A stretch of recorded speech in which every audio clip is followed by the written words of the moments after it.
Our new anime begins with our protagonist, An, standing at the edge of a cliff. Tired of the world and overwhelmed by despair, he decides to end his life, believing he is the weakest in existence. As he takes the fateful leap, we rewind to the past to understand how he arrived at this moment. An was once part of a party with two individuals, Zoid, a magician, and Jolene, a swordsman. Together, they descended into a dungeon to hunt monsters and earn money.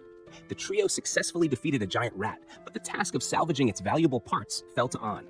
As an appraiser, a low common class job, An was tasked with identifying and extracting useful materials. Zoid mockingly referred to An as a trash picker, a term commonly used to demean appraisers. In this world, one's status and future are determined at birth. The goddess of light grants individuals their job, while the goddess of darkness bestows their skills. While skills can be trained and leveled up, the assigned job is permanent and passed down through generations. The society is divided into three classes: rare classes like merchants and strategists, high common classes with combat roles, and low common classes, which include appraisers and farming-related jobs. An, born into a low common class family, lost his parents early in life and was unable to continue the family business. With no other options, he became an adventurer despite his appraiser status. Unlike combatants, appraisers were often looked down upon since their skills could be replicated by magic tools and guilds. This made An a target of ridicule and mistreatment, particularly by Zoid, who hired An specifically to avoid getting his own hands dirty. After defeating the giant rat, An noticed its tooth was valuable, but struggled to pry its mouth open. He asked Zoid for help, but Zoid sneered, insisting An do it himself. With no choice, An complied, enduring the insults and humiliation. However, deeper in the dungeon, they stumbled upon a dead hellhound. Zoid, elated by the potential loot, ordered An to extract its parts. An, however, found the situation suspicious. Finding a dead B-rank monster without any signs of battle was unusual. He tried to warn Zoid and Jolene, but they dismissed his concerns, threatening to withhold his share of the earnings if he didn't comply. Reluctantly, An obeyed. But as they ventured further, they found an entire horde of dead hellhounds. Zoid and Jolene celebrated their apparent luck, while An's instincts screamed that something was wrong. His suspicions were confirmed when the real perpetrator of the carnage emerged, a monstrous creature far beyond their capabilities. Chaos ensued as Zoid and Jolene attempted to fight, but quickly realized they were outmatched. In desperation, Zoid ordered Jolene to cast a paralyzing spell on An, using him as bait to escape. Jolene complied without hesitation, and the treacherous duo fled, leaving An to face the horde alone. The monsters descended upon An, tearing into him as he lay paralyzed. The excruciating pain eventually broke the spell, and An managed to throw his bag forward, using its contents as a distraction to flee. However, his escape route was destroyed by the very couple who betrayed him. Left with no way back and monsters closing in, An found himself at a dead end, a sheer cliff before him, and death behind him. Overwhelmed by regret for his weakness and the cruel life he'd endured, An chose to leap off the cliff, embracing death on his own terms.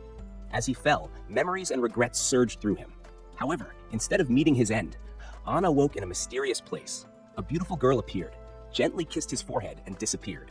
When he fully regained consciousness, he found himself beneath the World Tree, a colossal tree of legend. The tree was thought to have withered long ago, yet here it stood, vibrant and alive. Its water droplets, known to cure all diseases, poured down on An, healing him completely. Scholars had long theorized that the World Tree still existed, as it was believed to be the source of the mana in the atmosphere. Though countless expeditions had sought it, none had succeeded, until now. An, overwhelmed with gratitude, thanked the tree for saving his life. He briefly thought he heard a voice, but dismissed it as his imagination. Realizing he couldn't stay forever, An resolved to find a way out of this uncharted territory. However, just a few steps into his journey, a sudden slash severed An's ear, followed by another attack that cut his fingers. He was ambushed by an S-class monster, a creature of immense power. The monster toyed with An, torturing him for its own amusement. As he lay helpless, the creature prepared to deliver the final blow. But before it could, a death bear, a monstrous predator, appeared and crushed the S-class monster in a brutal attack. The death bear then turned its attention to An, mauling and blinding him in a savage assault. Just as it was about to kill him, An was miraculously saved by an unknown figure at the mysterious girl's request. Once again, An awoke beneath the World Tree, his body fully healed. This time, he finally saw the girl, a stunning and enigmatic elf who had been watching over him. Ian woke up again, this time finding the mysterious girl from before standing by his bedside. Her mother urged him to drink the tea her daughter had prepared. Before Ian could say a word, the woman insisted, stuffing the tea into his hands. It tasted good, which made the girl, Yuri, smile brightly, though her mother, Ursula, looked far less pleased. Yuri introduced herself and explained that she had begged her mother to save Ian. When Ian thanked her, Yuri humbly refused to take the credit. But Ursula clarified that it was indeed her daughter's pleading that had moved her to act. Ian learned that Ursula was the guardian of one of the 9 world trees scattered across the land. She had raised Yuri, who was born from the tree itself, which explained Yuri's ethereal beauty. However, Ursula remained on edge, clearly disapproving of Ian getting close to her daughter. Then, Ian remembered his missing eye, which had been slashed by the death bear. Ursula explained that she had replaced it with a fragment of the world tree, again at Yuri's request. Ian asked Yuri why she had gone to such lengths for him, and she revealed that he was the first person who had ever thanked her for saving them. In the past, she had rescued others, only for them to harm her by taking branches from her tree form. When Ian thanked Yuri again, Ursula impatiently declared it was time for him to leave. However, Ian's weakened state made it clear that he wouldn't survive. Despite this, Ursula was unmoved until Yuri pleaded with her, tears streaming down her face. Reluctantly, Ursula agreed to train Ian, stating that she would not tolerate any slacking. Training began immediately. Ursula led Ian to a dark, pitch-black dungeon and instructed him to use his new spirit eye, which was imbued with the world tree's power. As Ian focused, he began to sense the power within the eye and could see clearly in the darkness. For the first stage of training, Ursula summoned a gremlin, instructing Ian to dodge its attacks. She explained that combining his spirit eye with his appraisal skill would sharpen his observational abilities to an extraordinary degree. At first, Ian struggled, but with repeated efforts and the healing properties of the world tree droplet Yuri had given him, he began to improve. After a week of relentless practice, Ian mastered basic defensive techniques. Next came offense. Lacking combat skills, Ian was initially unsure how to proceed, but Ursula handed him a wooden sword crafted from one of Yuri's branches. She warned him not to break it. Ian's first attempts to counter the gremlin's attacks failed. However, with Ursula's guidance, he learned to use his spirit eye to observe the gremlin's movements in slow motion. This allowed him to land a decisive blow, defeating the creature and earning his first victory against a monster. But there were many more gremlins in the dungeon. Over time, Ian developed his skills, eventually learning to use his appraisal ability to copy the gremlin's unique techniques. The process was grueling, causing him immense pain, but the world tree droplet allowed him to push through. Finally, Ursula decided Ian was ready for advanced training. She allowed him to copy her own powerful skill, Scar Incantation, which allowed spells to be cast instantly with just a thought. While Ian initially struggled to handle the immense power of the ability, he gradually adapted, training his magic reserves until they could sustain the skill. After a month of relentless training, Ursula deemed Ian ready to face the death bear once more. Ian was nervous, but Ursula's confidence in him gave him the courage to step forward. The battle was intense. Ian's initial attacks missed, and his spells barely scratched the beast. However, he combined his spirit eye and newly learned techniques, using close-quarters wind magic and relentless fireballs to wear the creature down. Though the fight was reckless and chaotic, Ian finally landed the decisive blow, bringing the death bear down for good. As the battle ended, Ian stood victorious, battered but proud of his growth. His journey was just beginning, and greater challenges awaited. And with that, our episode ends. Stay tuned for the next chapter of this thrilling anime. Don't forget to subscribe to the channel and hit the bell icon to receive updates. Until next time, take care and see you soon. Ursan Nevan was ready to leave, but as a parting gift, Ursula asked Yuri to give him the spirit core of the world tree. She had already infused one in his eye, and this second one held Yuri's power. Although Ian hesitated to accept, Ursula explained that once he died, the core would return to the world tree. Reluctantly, Ian agreed, and the core was infused into his eye. But then something unexpected happened. Yuri suddenly vanished and reappeared inside his eye. The spirit core had created a link between Ian and the tree, allowing Yuri to stay with him as a companion. Excited, Yuri offered her healing powers to assist Ian. Unsure how Ursula felt about the situation, Ian watched as Ursula explained she had done this for Yuri, giving her the chance to experience the outside world. As another gift, Ursula etched a new mark on Ian's hand, which worked as a storage spell. She also provided materials to forge a powerful sword, but in a surprising twist, she stabbed it into Ian's eye, binding it to him. Lastly, Ursula handed Ian a philosopher's stone, which created a permanent link with her. Now, she could see everything Ian experienced, and warned him not to try anything with Yuri. Ian asked Yuri what she wished to do once they reached the surface. Yuri expressed her desire to see her family, explaining how the world tree, once a single entity, had been split into 9 branches and hidden in various dungeons. Determined to make her wish come true, Ian took his first step outside. Guided by Ursula, Ian encountered a viper. He defeated it, and Yuri instantly healed him, sparing him the usual headaches from battles. Soon, Ian came across an ominous door, sensing it would lead to something dangerous. His instincts were correct. It was the dungeon's boss room. Inside, the dungeon itself revealed its dark nature. It consumed humans to sustain the boss, powered by a spirit core at its center. The fight was intense, with Ursula guiding Ian through every move. The boss landed a heavy blow, but Yuri's constant healing kept Ian in the fight. Using acid venom from a previous battle, Ian dissolved one of the boss's arms, throwing it into a frenzy. At this point, Ursula granted Ian permission to use the ultimate spell she had taught him. Ian trusted her guidance, unleashing a massive fire blast that obliterated the golem, leaving nothing behind, not even ash. The battle won, Ursula examined the spirit core, recognizing its similarity to the World Tree Core. She offered to use it to enhance Ian's powers, and he agreed. With the core's infusion, Ian's eye evolved into the Spirit God Eye, capable of further leveling up by absorbing labyrinth cores. The dungeon sealed itself, ensuring no one could reach the World Tree again, allowing Yuri to live in peace. Finally, Ian and Yuri stepped into the outside world. Meanwhile, in a tavern, Zoid entertained the crowd with a dramatic tale of how he heroically sacrificed himself as bait to save Ian. However, Ian arrived just in time to expose Zoid's lies. Furious, Zoid claimed Ian couldn't have survived, but the crowd noticed Zoid's rage seemed out of place. Ian revealed how Zoid and Jolene had paralyzed him and left him for dead. The crowd turned against Zoid, but Ian stopped them.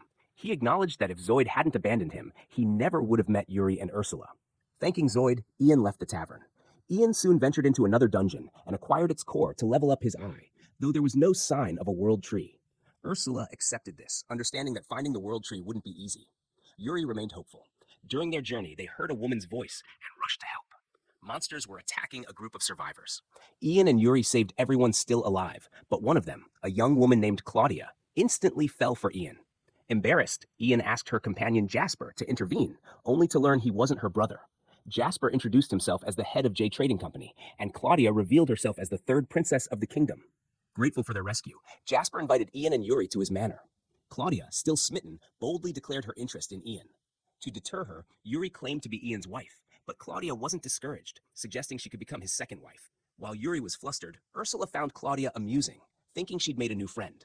At the manor, Jasper revealed his true intentions. He recognized the spirit core in Ian's eye and recounted the legend of the World Tree's power, which was used to seal away the Demon King. Jasper wanted the spirit core to protect it in his collection. Though Ursula considered the idea, Ian refused. Instead, they decided to remain friends. Before parting, Ian asked Jasper about other spirit cores. Jasper shared what he knew, but the location he revealed was highly dangerous. With their next destination set, Ian and Yuri prepared for the journey ahead. Ein hurried over, knowing that Yuri's sister could be here. Since Yuri is a world tree, that meant the other world trees were her siblings. However, he quickly hit a dead end. Ursula, unfazed, told him to touch the wall. It was actually a gateway into the dungeon. The dungeon had its own atmosphere, but Ursula immediately saw through it. It was just a high-level illusion, though an incredibly massive one. Meanwhile, Yuri's sister, Pina, had already noticed their arrival.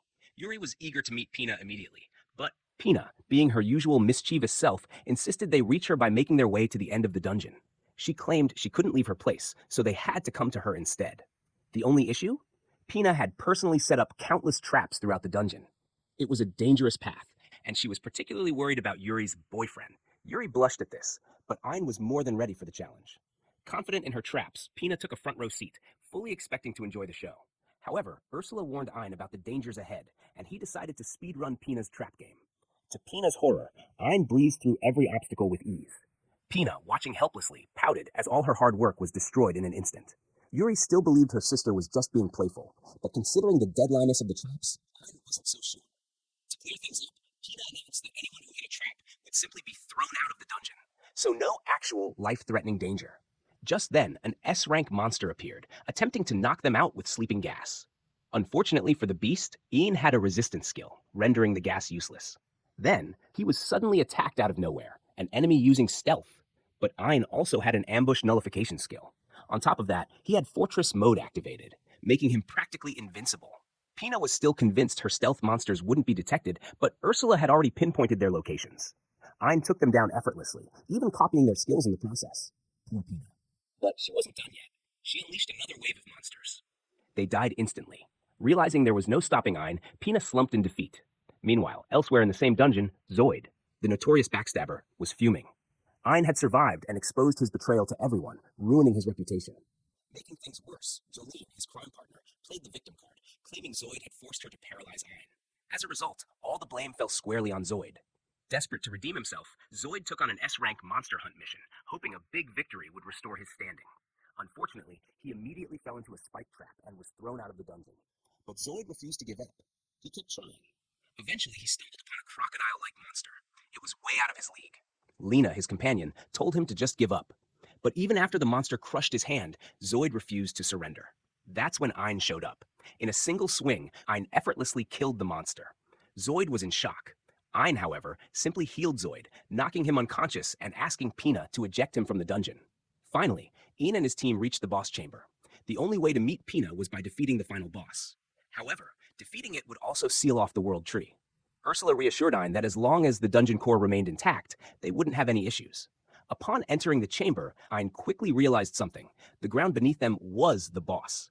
They were standing on top of a massive turtle. Anne launched a fire spell at it, but it had no effect. The turtle counterattacked, but Ein fought back. Still, nothing seemed to be working. Then, Ein noticed something. Fireballs and water balls were hitting random spots in the room. Realizing the trick, he stood directly beneath the boss, waiting for it to attack. The moment it tried to crush him, he saw through the deception. Just an illusion. Dispersing the illusion, he finally saw the boss's real form, a tiny, adorable turtle. For once, Ein had defeated an enemy entirely on his own. However, upon using his appraisal skill, Ursula noticed something odd about the creature. But before she could say anything, Ein found himself unable to attack it. It just looked too cute and innocent. Instead of killing it, Ein turned to Pina and emotionally guilt-tripped her into surrendering. Defeated, Pina finally opened the door to her home, reuniting with Yuri after hundreds of years. Pina, of course, couldn't help but tease Yuri about having a crush on Ein. Yuri, too easy to read, was flustered, but deep down she was overjoyed to see her sister again. Then Pina asked if she could tag along with them. Yuri happily agreed, and Ein had no objections. Suddenly, the baby turtle transformed into a woman, Kuro, Pina's guardian. The moment Ursula saw her, she became visibly nervous, the most polite Ein had ever seen her. Ein asked Kuro for permission to take Pina with them. Surprisingly, Kuro had no objections, but in return, she wished to join them as well. She handed over her Philosopher's Stone, revealing that she possessed the barrier skill. Ein was more than happy to have her on board. As a final gift, Ein absorbed Pina's spirit core, leveling up his eye ability once again. Yuri was delighted, and even Ursula thanked him. With Pina now part of the team, they had 6 more sisters to find. But for now, their journey continued. Episode 4 ends here. Stay tuned for the next episode, and don't forget to like, subscribe, and hit that bell icon for more updates. Until next time, take care. In this world, people gain unique abilities by eating the fruit of the skill tree. These abilities range from becoming a powerful firebender to a legendary sword saint. However, for Light, his skill was far less impressive. He became a nutting master. Any combat-oriented skill would do. Lena, on the other hand, didn't care what skill she received, as long as she could stay by Light's side. Despite her nervousness, Light reassured the burden of student loans. However, there was a strict, immutable rule. No one could eat more than 1 skill fruit. Consuming a second would result in certain death, a warning cemented by the tales of countless victims who had ignored it. Lena was the first to choose. As she bit into her fruit, the adventurer was sealed. Light cheered for his friend, overjoyed by her success, before stepping up to claim his own skill. Nervously, he took a bite of his chosen fruit, but instead of gaining an awe-inspiring combat ability, he was blessed. Orchestra tried to console him, farming nuts. Devastated, Light begged to try another fruit, but the fatal consequences were non-negotiable. Lena, ever supportive, promised to stay in the village and help Light grow nuts. However, the Holy Sister had other plans. Lena's talent as a sword saint was too precious to squander, and the sister insisted she leave for the royal capital. She would return for him one day. 3 months passed. Light had embraced his role as a farmer, using his skill to grow and sell high-quality nuts. Though his profits were modest, he tried to stay positive. However, the pain of Lena's absence lingered, and news of her rapid rise to S-rank adventurer only deepened his sense of inadequacy. Taken in by Light, and the two had since formed a makeshift family. She invited him inside for dinner, proudly serving a stew she had made. Light praised her effort, but as he ate, Aya casually mentioned using the special fruits he had stored in boxes marked with skull symbols. One was supposed to be fatal. Light braced himself for the end, his body racked with heat and pain. Yet, as moments passed, he realized he wasn't dying. Instead, a surge of power coursed through him, accompanied by the emergence of a second skill, Sword God. Aya, too, began experiencing changes. She had unknowingly acquired an appraisal skill from the stew wielding a sword, making him far more powerful than he'd ever dreamed. Eager to test his newfound strength, Light raced to the forest. With a single swing of his sword, he effortlessly cleaved the tree stump and the massive tree behind it in 2. Overwhelmed with excitement, he decided it was time to pursue his dream of becoming determined to prove his worth. For the first time in his life, he felt that his dreams were within reach. Armed with his newfound skills and an unwavering determination, Light prepared to carve a new path for himself, one that would reunite him with Lena and allow him to stand beside her as an equal. Light had always dreamed of becoming an adventurer, and and today might be his chance. After gaining his newfound powers, he visited the Adventurers Guild to officially begin his journey. Turning to Aya, he said, "Stay here on this bench while I grab us a quest," and headed to the front newly acquired appraisal skill to scan the other adventurers in the guild at mastery. But she also found some skills shockingly useless, like one man who had a self-damaging ability. Just then, a commotion broke out near the front desk. Looking over, Aya saw Light in the middle of an argument with another guild. But Light ignored the taunts entirely and calmly turned to Aya, saying, "Let's go." The man, offended by being ignored, lashed out and attacked Light with his sword. However, thanks to his sword god skill, Light's reflexes were far superior, and he effortlessly blocked the strike. Shocked to carve up the slime's remains and return the parts to the guild for a distant shout. Rushing toward the sound, they found Jean, the adventurer who had mocked Light earlier, and his party under attack by a massive ogre. The group had picked an easy slime quest, but had run into this far deadlier creature by mistake. The ogre swung its massive club, forcing the group to dodge. They were clearly outmatched. Jean, spotting Light, quickly came up with a plan. Her intention, Light's side. "Figures," he muttered. With the ogre now focused on him, Light had no choice but to fight, as his defense. "If I want to be the world's greatest adventurer, I have to overcome this," he thought. Channeling his newfound strength, Light leapt into the air, dodging another attack, and slashed the ogre's club in half. The creature roared in frustration, but Light was undefeated. Ogre in two. Jean and his friends, watching from a nearby hill, were left speechless. Later, back at the guild, story, confirming that he had defeated the ogre single-handedly. The receptionist, now impressed, prepared his reward. As Light waited, Jean and his friends thanked him for saving their lives, albeit somewhat begrudgingly. The guild's atmosphere suddenly shifted as a crowd gathered near the entrance. Jean explained that the S-rank party had just returned, and among them was Lena, Light's childhood friend and the person he'd been striving to catch up to. This was the first time he had seen her in 3 months. Excited, Light approached Lena, calling out to her. But to his shock, she looked at him with cold eyes and said, "I've never met this man before in my life." And Light tried to talk to Lena, but to his shock, she completely ignored him, acting like he didn't even exist. The rejection hit him hard. Seeing him so down, Isa dragged him to a pizza place to cheer him up. Though still upset, Light dug into his food, only to get a piece stuck in his throat. A girl handed him a glass of water. It was Lena. She had been hiding from her party members just to see him. Light quickly explained that he had gained a second skill and shared everything that had happened. Lena was genuinely happy for him. His dream of becoming a true adventurer was finally coming true. But when Light asked her about her party, Lena hesitated. She couldn't say it was great because the holy sister from the church was forcing her to stay in it. That was why she had pretended not to know him earlier, to protect him. She recalled a time when her party had slain a massive serpent. The flames from the battle had threatened to destroy nearby farmlands, but her party did nothing to stop it. Their leader, Grouse, only cared that they had saved lives by killing the monster. Nothing else mattered. When Lena raised her concerns with the Holy Sister, even she dismissed them, believing that people would only remember their victory, not the destruction they left behind. Despite her struggles, Lena endured it all. Light could feel her pain and invited her to join his party instead. But Lena refused. She knew the consequences of leaving and didn't want to drag him into her problems. Later, at the guild, Light received 10,000 gold as a reward for slaying an ogre, but he wasn't happy. He was still worried about Lena. Isa, noticing this, pointed toward a nearby room where Lena's party was gathered. Inside, her so-called leader, Grouse, was having a grand time, drinking and showing off to women. He was nothing more than a self-absorbed fool. Suddenly, a guild receptionist entered to deliver a complaint. Their reckless actions had dried up a reservoir. But Grouse didn't care. He brushed it off, saying that small sacrifices are inevitable. At that moment, Light stormed in, demanding that Lena be allowed to leave the party. Grouse laughed in his face. "This room is for S-rank adventurers only," he sneered, before kicking Light out. The other adventurers warned Light. If he kept interfering, the Holy Sister would come after him. The next day, as the so-called sacred party wasted time partying, Lena thought about Light and finally gathered the courage to speak up. "I want to leave this party." Grouse narrowed his eyes. He was far above Lena's level. In a single move, he stopped her from leaving. Lena knew she couldn't fight him. Not yet. She had no choice but to stay. As punishment for speaking up, Grouse slapped her. To him, Lena wasn't a person. She was an important piece in his plans. Still, she endured. If she stayed, she might at least be able to save more lives. Just then, Light blocked their path. He wasn't backing down. Calling out to Lena, he reminded her of their childhood promise to become adventurers together. Lena looked torn. She still refused. She couldn't just leave. Light knew who was keeping her chained down. So he challenged him to a duel. Grouse smirked. He agreed, but on one condition.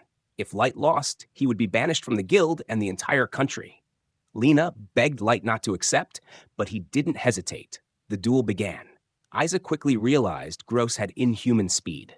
Before anyone could react, he launched a blindingly fast attack. Light barely managed to block. Even then, he could feel the terrifying power behind it. He was losing. At first, Grouse was just playing with him. His strikes were so powerful they even broke Light's sword. Then, Grouse turned to Lena. "If you swear loyalty to me for life, I won't kill him." Lena froze, but Light still stood tall. "I can win." Something in his voice made her believe him. For the first time, she stood by his side. That angered Grouse. Light had no weapon, but he grabbed a deck brush from an old man nearby. He realized he had been trying to match Grouse's speed the whole time. That was the mistake. Instead of focusing on speed, he needed to focus on his strikes. Relying purely on instinct, Light defeated the so-called Godspeed Grouse in one blow. The entire guild was shocked. Lena was finally free. She immediately left that toxic party and officially joined Light and Isa's team. 1 week later, Light was still recovering, so he and Isa stayed at Lena's house. Life was peaceful. The three of them shared lunch, enjoying their freedom. Then a messenger arrived. The Holy Sister wanted to talk. Lena refused. She wanted to be an adventurer on her own terms. But the Holy Sister wasn't giving up so easily. She used her influence to ensure that the guild only gave Lena low-paying, downgraded jobs. Still, Lena wasn't discouraged. They accepted all the jobs given to them, spending the entire day rebuilding homes, clearing out sewer rats, finding lost pets, working endlessly. At the end of the day, they only earned enough for 3 pizzas. But Lena didn't care. She was truly free. Light, however, knew this wasn't the kind of adventurer's life she had dreamed of. Still, he was happy. That night, he had an idea. They performed an invocation, just like in One Piece, making a vow and wishing each other luck for their future journey. But then, the Holy Sister made her next move. She personally arranged an S-rank mission for Lena. The guild forced the request on her, and the next morning, she told Light and Isa about it. Episode 2 ends here. Stay tuned for the next episode. Don't forget to like, subscribe, and hit the bell icon for updates. Until next time, take care.